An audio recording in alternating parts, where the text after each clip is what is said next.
નમસ્તે વિદ્યાર્થી મિત્રો, આજે આપણે ધોરણ 11 સમાજશાસ્ત્ર વિષયના પાઠ 6 ભારતની મૂળભૂત સામાજિક સંસ્થાઓ એમાં આપણે આ જે કુટુંબ છે એના કાર્યો એના વિશે ચર્ચા કરવાની છે।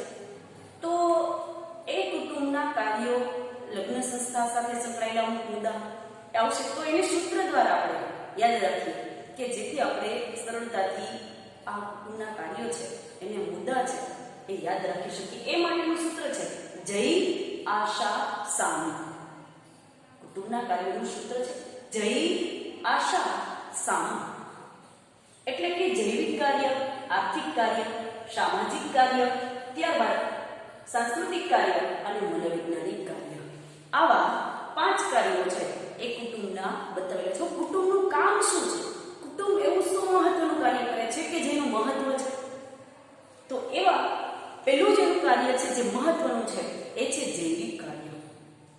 જૈવિક કાર્ય તો કે જાતીય સંતોષ અને પ્રજનન, આ બે જૈવિક કાર્ય છે એ કુટુંબ મહત્વનું કાર્ય કરે છે, કેમ કે સમાજને ટકવા માટેથી નવા સભ્યો છે નવું એનો થવો જરૂરી છે, એ પ્રજનન કાર્ય દ્વારા શક્ય બને છે। એ પ્રજનન કાર્ય સાથે સંકળાયેલી જે કાર્ય છે એ જાતીય સંતોષ, આ બે બાબત છે આ બે કાર્ય છે એ છે જૈવિક કાર્ય જેને કહી શકાય। એ જૈવિક કાર્ય છે એ કુટુંબ દ્વારા જ અસ્તિત્વમાં આવી શકે છે અને સમાજ છે એનું સાતત્ય જળવાઈ રહે છે।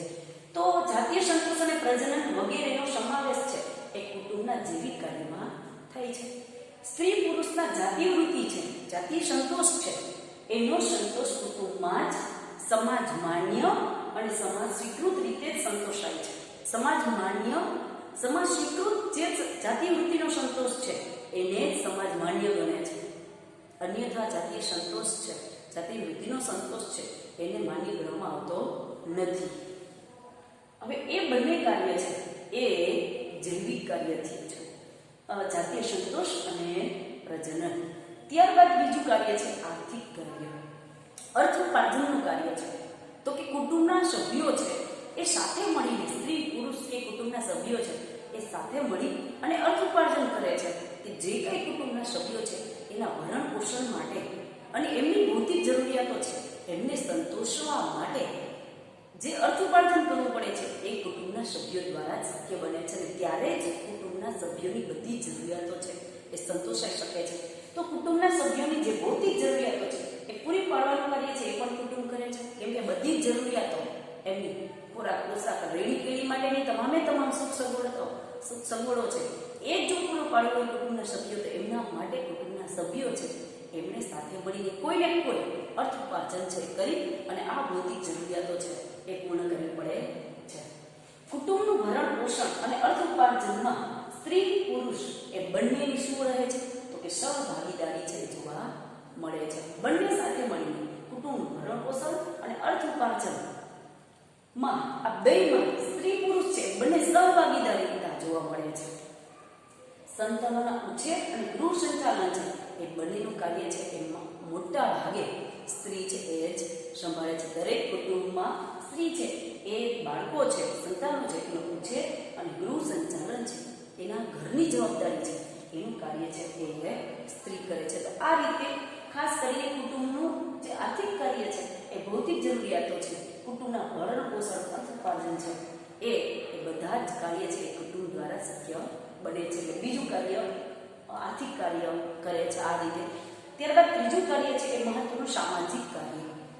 હવે કુટુંબનું એક ત્રીજું કાર્ય છે સામાજિક કાર્ય છે, તો કે વ્યક્તિને કૌટુંબિક સંબંધો દ્વારા ચોક્કસ સામાજિક દરજ્જો છે એ પ્રાપ્ત થાય છે। હવે કુટુંબમાં વ્યક્તિ છે એને સામાજિક દરજ્જો, સમાજમાં એનું સ્થાન છે એ ચોક્કસ થાય છે। દાખલા તરીકે પુત્ર પુત્રી, ભાઈ બહેન, મા દીકરી, આવા એને દરજ્જા છે, એ દરજ્જો એને કુટુંબના સભ્યો છે એના જ દ્વારા જે કૌટુંબિક સંબંધો હોય છે, કુટુંબના વ્યક્તિ વચ્ચેના સંબંધો છે એના આધારે જ એને સામાજિક દરજ્જો પ્રાપ્ત થાય છે, સમાજમાં એનું સ્થાન છે। એ સામાજિક સ્થાનની વાત કરું છું, આર્થિક સ્થાન નથી કહેતા, ઉચ્ચ સ્થાન, નીચું સ્થાન એ વર્ગની દ્રષ્ટિએ નથી વિચારતી, સામાજિક સ્થાનની દ્રષ્ટિએ વિચારવાનું છે। દાખલા તરીકે ભાઈ તરીકેનો દરજ્જો, દીકરી તરીકેનો દરજ્જો, વહુ તરીકેનો દરજ્જો, માં દીકરી તરીકેનો દરજ્જો, આ કહેવાય સામાજિક દરજ્જો. આ સામાજિક દરજ્જો એને કુટુંબ સંસ્થા છે એના દ્વારા જ શક્ય બની શકે છે. એટલે કે એમાં કુટુંબમાં એવા કૌટુંબિક સંબંધો છે એ અરસપરસ વ્યક્તિ છે એના સંકળાયેલા છે, એના દ્વારા એને સમાજમાં ચોક્કસ સામાજિક દરજ્જો છે, સ્થાન છે એ પ્રાપ્ત થાય છે. જેનું આપણને ઉદાહરણ અંદર બતાવેલા છે. પુત્ર પુત્રી, ભાઈ બહેન છે, મા દીકરી છે. આ પ્રમાણેનો અલગ અલગ સમાજના જે કંઈ દરજ્જાઓ છે, આપણને મળતો દરજ્જો છે, એ દરજ્જો છે એ કુટુંબના કૌટુંબિક સંબંધોના પરિણામે શક્ય બની શકે છે. એ સિવાય ફરી આપણે જોઈએ તો સમાજમાં કુટુંબની જે પ્રતિષ્ઠા હોય, એનું પ્રતિષ્ઠા સમાજમાં એ જે તે કુટુંબ છે એની પ્રતિષ્ઠા છે એ તે વ્યક્તિને જ આપોઆપ જ મળી જાય છે. એના માટેનો પ્રયત્ન કરે, કેમ કે એ કુટુંબની જે પ્રતિષ્ઠા છે એ કુટુંબનો એ સભ્ય છે, એટલા માટે એને આપોઆપ એ પ્રતિષ્ઠા છે, એ મૂગો છે, એને મળી જાય. એ સ્વાભાવિક છે. વ્યક્તિને સામાજિક પરંપરા, જીવન જીવવાની પદ્ધતિ, વર્તન વ્યવહાર એ પણ કુટુંબ પાસેથી જ શીખે છે અથવા તો મેળવે છે. હવે વ્યક્તિ છે એ સામાજિક આપણી પરંપરાઓ છે, આપણા વર્તન વ્યવહારો છે, આપણી જે જીવન શૈલી છે, જીવન જીવવાની જે પદ્ધતિ છે, આપણી સંસ્કૃતિ છે એ અને આપણા વર્તન વ્યવહારો છે, એ બધું જ મોટા ભાગે કુટુંબના સભ્યો છે એકબીજા અનુકરણ કરીને અથવા તો ક્યાંક કોઈ સમજણ આપીને, ક્યાંય રોકટોક કરીને પણ વર્તન વ્યવહારો છે, આપણી જીવનશૈલી છે એ શીખે છે. મોટા ભાગે અનુકરણ, દેખાદેખી દ્વારા જ, શિક્ષણ દ્વારા આ પ્રમાણે વ્યક્તિ છે તો બાળક છે એ નાનપણથી જ શીખે છે અને એ પોતાના મોટા ભાગેમાં જો વર્તન વ્યવહારો, જીવનશૈલી, પરંપરાઓ છે એ શીખવવામાં સૌથી વધુ પડતો વ્યક્તિને કે બાળકને ફાળો હોય તો એ છે કુટુંબનો. એટલે કે વ્યક્તિને સામાજિક પરંપરા, જીવન જીવવાની પદ્ધતિ અને વર્તન વ્યવહાર છે એ પણ કુટુંબ પાસેથી જ શીખે છે. ત્યારબાદ ચોથું કાર્ય છે એ સાંસ્કૃતિક કાર્ય. તો સાંસ્કૃતિક કાર્ય એટલે કે આપણી સંસ્કૃતિના તત્વો આવે જે આપણી જીવનશૈલી સાથે સંકળાયેલા છે. બધા સંસ્કૃતિના પાસા એ આવે છે સાંસ્કૃતિક કાર્યમાં. તો આપણા જે જીવનશૈલી, જીવન વ્યવહારો છે, પરંપરાઓ છે, આપણા જે સંસ્કૃતિના ભૌતિક અને અભૌતિક તત્વો છે, આ બંનેને પરંપરાગત પેઢી દર પેઢી ટકાવી રાખવા માટેનો જે સૌથી મોટો ફાળો હોય એ છે કુટુંબનો. તો સમાજની સાંસ્કૃતિક પરંપરાને ટકાવી રાખી પેઢી દર પેઢી સાંસ્કૃતિક વારસો છે આપણો, જે આપણા સંસ્કૃતિના તત્વો છે, આપણા ભૌતિક અને અભૌતિક પાસાઓ છે, એને એ આપણો વારસો છે.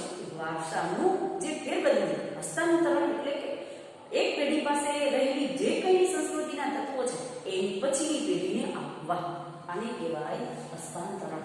તો આ રીતે સમાજની સાંસ્કૃતિક પરંપરાને ટકાવી રાખે છે અને એ પરંપરાને પેઢી દર પેઢી આવા સાંસ્કૃતિક વારસા છે એનું હસ્તાંતરણ કરે છે. કુટુંબ પોતાની જીવનશૈલી દ્વારા પોતાની જે જીવન વ્યવહાર છે, પોતાની જીવન જીવવાની જે ઢબ છે એના દ્વારા સંસ્કૃતિના તત્વો છે એને જાળવી રાખે છે અને ફરી પાછા પોતાના સંતાનો છે એને શીખવે છે. અને આ રીતે પેઢી દર પેઢી જે આપણા પરંપરાઓ છે એનું હસ્તાંતરણ કરે છે. તો આ રીતે આપણે ટૂંકમાં કહેવું તો સાંસ્કૃતિક વારસાનું જે હસ્તાંતરણ છે એમાં વધુ પડતો જો કોઈનો ફાળો હોય છે તો એ છે કુટુંબનો. કુટુંબ દ્વારા જ પોતાના પેઢીના સભ્યો છે પોતાની પાસે રહેલો જે વારસો છે એની પછીની પેઢીને આપશે અને એના દ્વારા આપણો જે સાંસ્કૃતિક વારસો છે એ જળવાઈ રહેશે. આપણી સાંસ્કૃતિક તત્વો છે એ જળવાઈ રહેશે, આપણી સંસ્કૃતિ છે એ જળવાઈ રહેશે. તો આપણી સંસ્કૃતિને અત્યાર સુધીના આપણા જે લગ્ન સંસ્થા છે, કુટુંબ સંસ્થાના જે મૂલ્યો છે, અન્ય કોઈ આપણા જીવન વ્યવહારના મૂલ્યો છે, ધાર્મિક મૂલ્યો છે, આ બધા મૂલ્યો આજ સુધી 5 વર્ષ પહેલા પણ લગ્ન સંસ્થાનું ધાર્મિક મૂલ્ય હતું અને આજે પણ છે. તો એ કેમ ટકી શક્યું છે? આટલું બધું સમયગાળો ઉઠ્યો, 5,000 વર્ષ સુધીના જે આપણા આતિથ્ય એમાં પણ મૂલ્ય છે. આ રીતે ઘણા બધા મૂલ્યો છે, એમાં થોડા ઘણા અંશે ફેર આવેલો છે. વર્તમાન સમયની દ્રષ્ટિએ સમયની સાથે સાથે ફેરફાર થયા છે પણ આજ સુધી ટકી રહ્યા છે. તો એનો જો કોઈ ફાળો હોય, એને ટકાવી રાખવા માટેનો સૌથી વધુ કોઈ ફાળો હોય તો એ છે કુટુંબ સંસ્થાનો. કેમ કે એ પોતાની પેઢીએ પોતાનો જે તત્વો છે એની પછીની પેઢીએ સ્વીકારેલા છે અથવા તો એને આપેલા છે. તો જેના પરિણામે આપણા સંસ્કૃતિના તત્વો છે એ આજ સુધી આપણા સંસ્કૃતિના મૂલ્યો છે એ મૂલ્ય વ્યવહાર છે એ આજ સુધી ટકી શક્યા છે. તો એમાં સૌથી વધુ ફાળો આપણે કહી શકીએ કે કુટુંબનો છે. તો કુટુંબ એ મહત્વનું કાર્ય કરતું હોય તો એ સાંસ્કૃતિક કાર્ય. ત્યારબાદ જૈવિક કાર્ય અને ખાસ મહત્વનું જૈવિક કાર્ય, પછી સૌથી મહત્વનું કાર્ય હોય તો એ છે મનોવૈજ્ઞાનિક કાર્ય. મનોવૈજ્ઞાનિક કાર્ય એટલા માટે કે જૈવિક કાર્ય એ વ્યક્તિ જૈવિક છે એમાંથી એમને પ્રેમ, ઊંઘ, વાત્સલ્ય, સલામતી, રક્ષણ આ બધી બાબતો હોય છે એ મનોવૈજ્ઞાનિક બાબતો છે. અને એ પૂરી પાડવા માટે સૌથી કોઈ મહત્વનો ફાળો હોય તો એ છે કુટુંબ સંસ્થાનો. કે પ્રેમ, ઊંઘ, વાત્સલ્ય છે એ કોઈ અન્ય સભ્યો નહીં, પણ એ માત્ર ને માત્ર કુટુંબના નજીકના સભ્યો છે એના દ્વારા જ એને પ્રાપ્ત થાય છે. અને એક સલામતી, એક રક્ષણની ભાવના છે એ વ્યક્તિ કે બાળક છે એને નાનપણથી જ બાળકમાં ઉત્પન્ન થાય છે અને એ પોતે પોતાનો વ્યક્તિત્વનો વિકાસ છે એ કરી શકે છે. તો એ કુટુંબમાં આવા એ મનોવૈજ્ઞાનિક દ્રષ્ટિકોણથી જે એને પ્રેમ, વાત્સલ્ય એ પૂરું પડાય છે અને એના પરિણામે પોતે પોતાનો સર્વાંગીણ વિકાસ છે એ કરી શકે છે. તો કુટુંબ એક મહત્વનું કાર્ય, મનોવૈજ્ઞાનિક કાર્ય કરે છે. તો વ્યક્તિને માત્ર ભૌતિક જરૂરિયાતોની જરૂર નથી, પરંતુ સાથે સાથે સલામતી અને સ્નેહ છે એની જરૂરિયાત પણ સંતોષે છે. એની માત્ર ખાલી ભૌતિક જરૂરિયાત જે આર્થિક જરૂરિયાતો આપણે અહીંયા આર્થિક કાર્યમાં જોઈએ કે ભૌતિક જરૂરિયાતો છે, ભૌતિક જે સગવડતાઓ છે એ પૂરી પાડવાનું કાર્ય પણ કુટુંબ કરે છે એ આપણે આગળ સમજાય છે. પરંતુ માત્ર એને ભૌતિક જરૂરિયાતોની જરૂર નથી, પણ સાથે સાથે એને સલામતી અને સ્નેહ જેવા મનોવૈજ્ઞાનિક કાર્ય છે, જરૂરિયાતો છે એની પણ એની જરૂરિયાત રહે છે, એ પણ સંતોષે છે. તો એ સંતોષાય છે શેમાંથી? તો કે કુટુંબમાંથી. તો આ દ્રષ્ટિએ કુટુંબ છે મનોવૈજ્ઞાનિક કાર્ય છે એ કરે છે એ કહી શકીએ. સ્નેહ, પ્રેમ, ઊંઘ, વાત્સલ્ય આપીને માનસિક સંતોષ છે એ પૂરો પાડે છે. કુટુંબ છે એ આવા સ્નેહ, પ્રેમ, ઊંઘ, વાત્સલ્ય વગેરે આપી અને માનસિક સંતોષ છે એ બાળક છે એને પૂરો પાડે છે. આ કાર્ય છે એ કુટુંબ સિવાય એક પણ સંસ્થા છે એ એટલા પ્રમાણમાં કરી શકતી નથી. એટલે કે અન્ય સંસ્થા, લગ્ન સંસ્થા છે, રાજકીય સંસ્થા છે, ધાર્મિક સંસ્થા છે, આવી બધી સંસ્થાઓ છે એ બધી સંસ્થાઓમાં સૌથી વધુ જે કુટુંબ છે એના દ્વારા જ આ જે મનોવૈજ્ઞાનિક કાર્ય, પ્રેમ, ઊંઘ, વાત્સલ્ય આ બધું જે મનોવૈજ્ઞાનિક પાસા છે અથવા તો માનસિક સંતોષ છે એ આ કુટુંબ દ્વારા જ બાળક છે એને પૂરો પડે છે. બાકી એક પણ સંસ્થા છે એટલા પ્રમાણમાં આ કાર્ય કરી શકતી નથી. તો આ રીતે વિદ્યાર્થી મિત્રો આપણે કુટુંબના આવા 5 કાર્યો છે એના વિશે આપણે ચર્ચા કરેલી છે જે ખાસ મહત્વના છે, જેને તમે તમારા શબ્દોમાં પણ વ્યવસ્થિત રીતે રજૂ કરી શકો છો. કે કુટુંબ છે જૈવિક કાર્ય કરે છે, સામાજિક કાર્ય કરે છે, આર્થિક કાર્ય કરે છે, એ સાંસ્કૃતિક કાર્ય કરે છે અને મનોવૈજ્ઞાનિક કાર્ય. એને તમે સૂત્રના આધારે યાદ રાખો, જય, આશા, શામ. હવે પછી વિદ્યાર્થી મિત્રો આના પછીનો વિડીયો છે એટલે અથવા તો આ પછીના જે મુદ્દો છે એ કુટુંબમાં આવેલું પરિવર્તન. એ ફરી મળશું ત્યારે એ મુદ્દા વિશે આપણે ચર્ચા કરીશું. થેન્ક યુ વિદ્યાર્થી મિત્રો.